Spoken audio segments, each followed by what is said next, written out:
भजन कर ले, भगवान का नाम जप ले, लेकिन सेठ जी भला कहाँ मानने वाले। कहते थे इतना बढ़िया कि इंग्लैंड में भगवान के नाम जपते खाती। पंडित जी कहते थे तब क्या करोगे?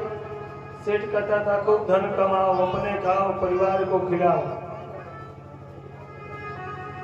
सेठ जी कहने, पंडित जी कहने लगे धनवा कमा के ले जाओगे?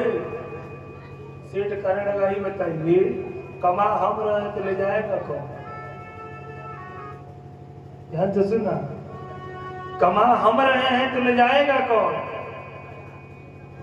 सेठ जी कहे, पंडित जी कहने लगे भैया हो सकता है कि तुम्हारी भगवान से, यमराज से बहुत जमती हो।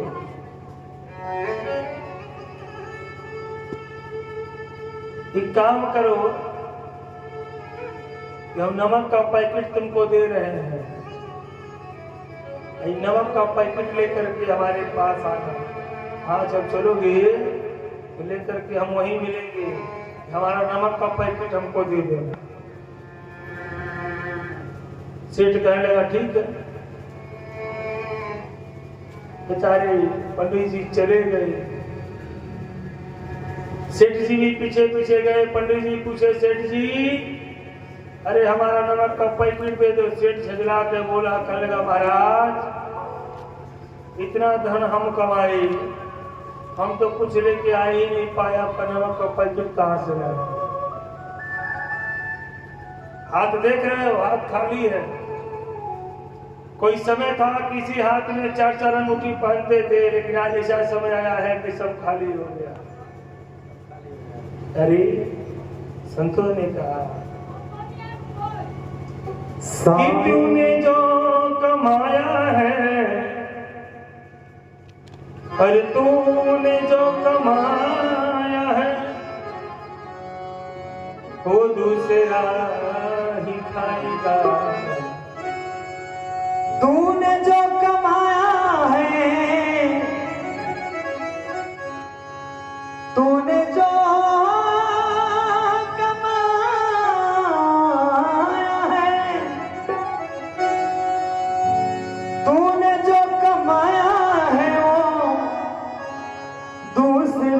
खाएगा। खाली हाथ आया है, खाली हाथ जाएगा। खाली हाथ आया है, हाथ जाएगा। जो तू कमाया है, जो तू कमाया है,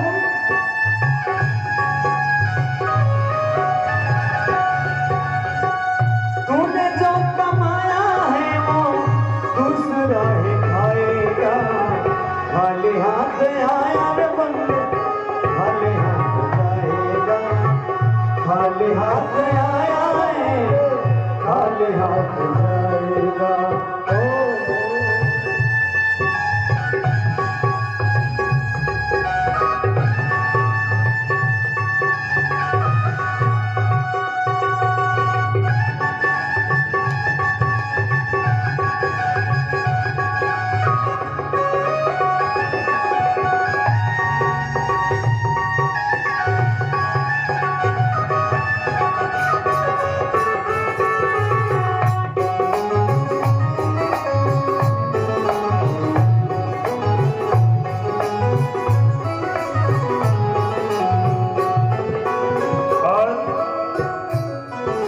रिश्ता कब तक है? गौर से सुना। जब तक ये सांसें हैं तब तक सब रिश्ते हैं।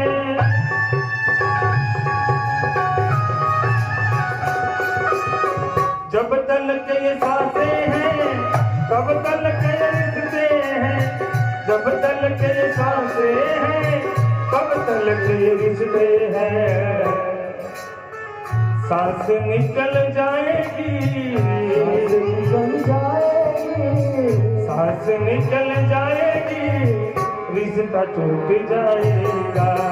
सांस रुक जाएगी, रिश्ता टूट जाएगा। तूने जो कमाया है, तूने जो कमाया है, तूने जो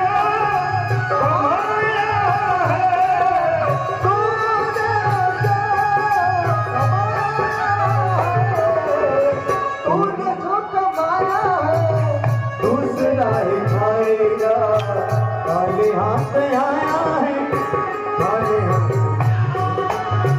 क्या तू लेके आया है, क्या तू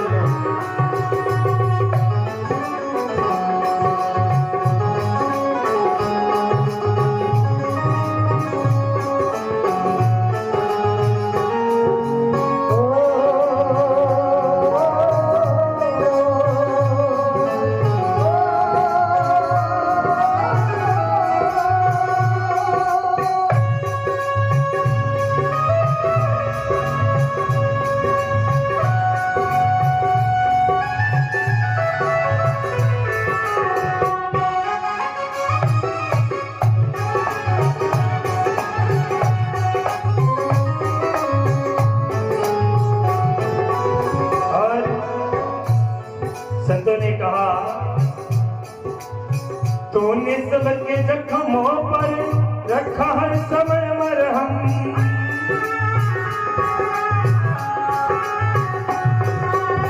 तूने सबके जख्मों पर रखा हर समय मरहम, तूने सबके जख्मों पर रखा हर समय मरहम, जो तुम्हारा अपना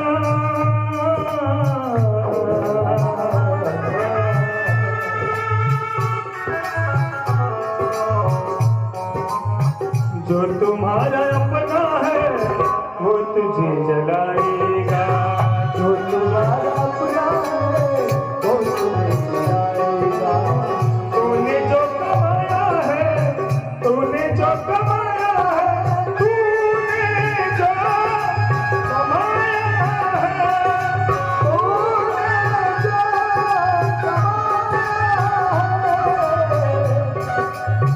तूने जो तूने जो तूने जो कमाया है, तूने जो कमाया है, दूसरा ही खाएगा, क्या तू लेके आया है, क्या तू लेके जाएगा, खाली हाथ आया बंदे, खाली हाथ जाएगा, खाली हाथ आया न बंदे, खाली हाथ जाएगा।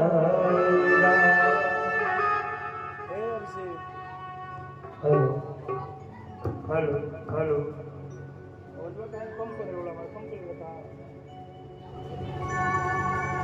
जिंदगी क़यामत है ये तो सबसे कहते हैं, जो तुम्हारा अपना है वो तुझे जलाएगा।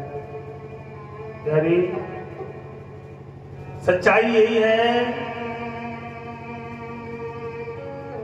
कि धन कमाओ, सबको खिलाओ, लेकिन कुछ धन अपने लिए भी बचा करके रखो, नहीं तो कोई तुमको पूछने वाला नहीं मिलेगा।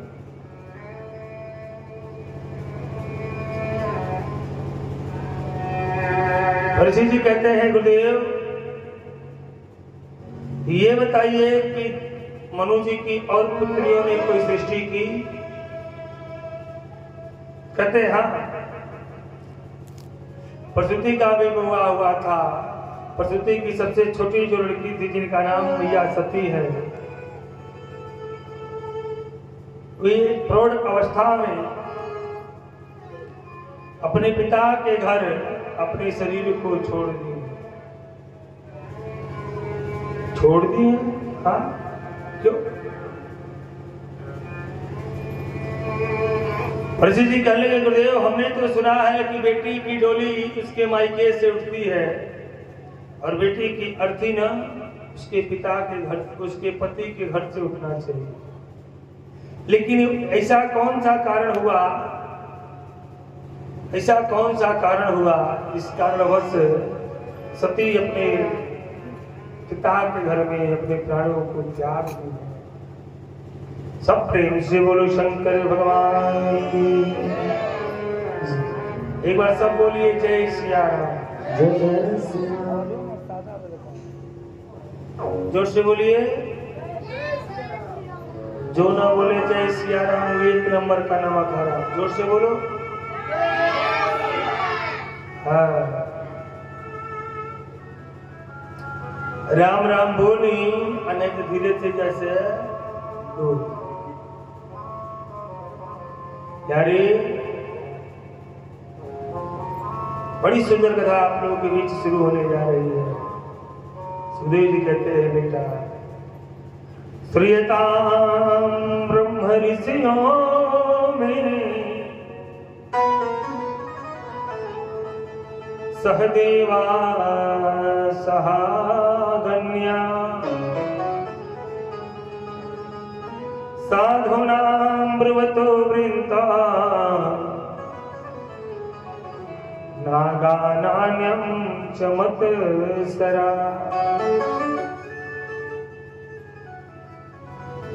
संतों ने कहा कि धन बढ़े तो बढ़े बेटा, लेकिन कभी मन नहीं बढ़ता।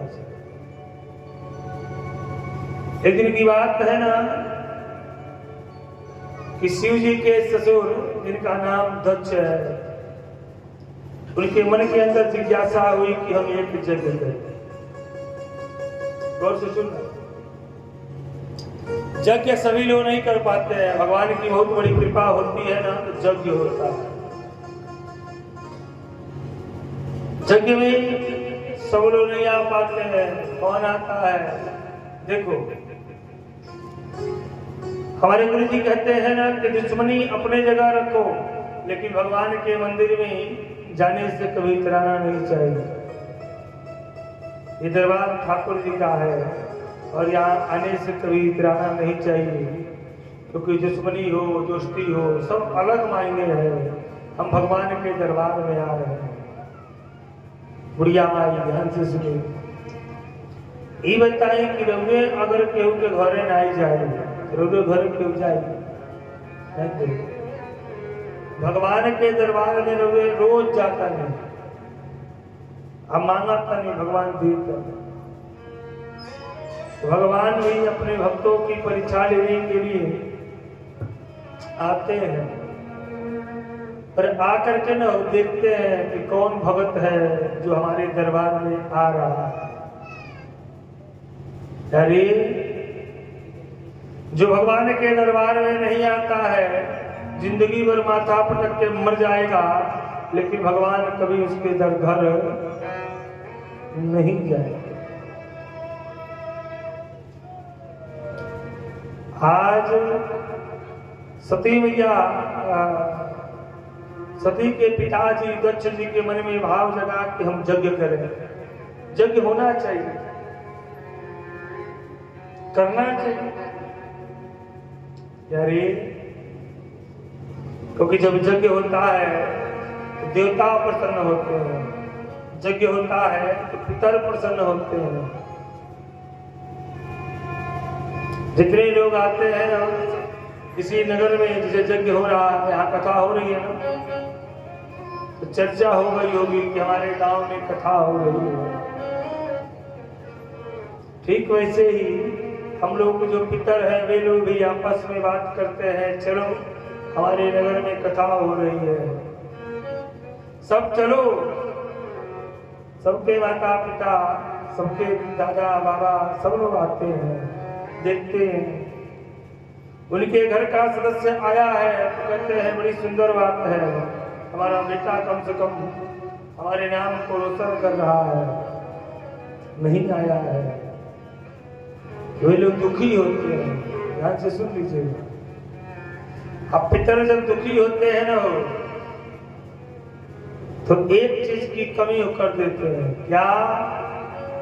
संतों ने कहा कि जब पितर दुखी होते हैं तो संतान उनके घर में नहीं होता। पितर प्रसन्न होते हैं तो बेटा बेटी होगा, पितर प्रसन्न नहीं होंगे तो लाख पूजा, लाख जप, लाख पाठ करा लो, कोई संतान घर के अंदर होने वाली नहीं। दक्ष जी यज्ञ, हाँ, कोई भी यज्ञ करो, कोई भी पूजा करो, कोई भी पाठ करो तो अपने से बड़ों से सलाह लेनी चाहिए। माता जी, दक्ष सभी को बुलाया है, सारे देवता पधारे हैं, भगवान भोलेनाथ भी हैं। सारे देवता खड़े होकर के जब दक्ष पधारे तो सारे देवता खड़े होकर के दक्ष का स्वागत किए हैं, लेकिन भगवान भोलेनाथ न तो खड़े हुए और न तो उनका स्वागत ही किए। दक्ष अपने आसन पे गए और जाकर के कहते हैं ना, सब लोग को इशारा किए, सभी लोग बैठ गए। दक्ष खड़े हो गए, कहने लगे सुनो, मेरी मति खराब हो गई थी ना कि मैं अपनी बेटी सती का विवाह इस ढोंगी के साथ कर दिया, इस अघोरी के साथ कर दिया है? मैं तो जानता था कि इसके पास रहने को घर नहीं है, लेकिन मेरे को आज ये मालूम हो गया कि इसके पास संस्कार भी नहीं है। यारी मतलब सुखदेव जी कहते हैं, बेटा दक्ष भगवान भोलेनाथ की बेइज्जती करने लगा। वहीं खड़े थे शिव जी के गण, जिनका नाम है नंदी महाराज। नंदी जी खड़े हो गए, चले गए दक्ष महाराज, अगर आप मेरे भोलेनाथ के ससुर नहीं होते तो मैं आपको बताता कि शिव की बेइज्जती करने वाले को दंड क्या मिलता है। क्योंकि नंदी जानते थे बाबा ने अपने रामचरितमानस में बड़ा सुंदर चौपाई से संकेत किया है। यारे बाबा ने लिखा है कि हरि गुरु निंदा सुनहि नहीं काना, हो ही पाप गो घाट समान। कहीं भगवान की निंदा हो रही हो, गौर से सुन लेना, तो वहां खड़े मत रहना, वहां से हट जाना। कहीं गुरु की निंदा हो रही हो, अभी गौर से सुन लेना कि वहां खड़े मत होना।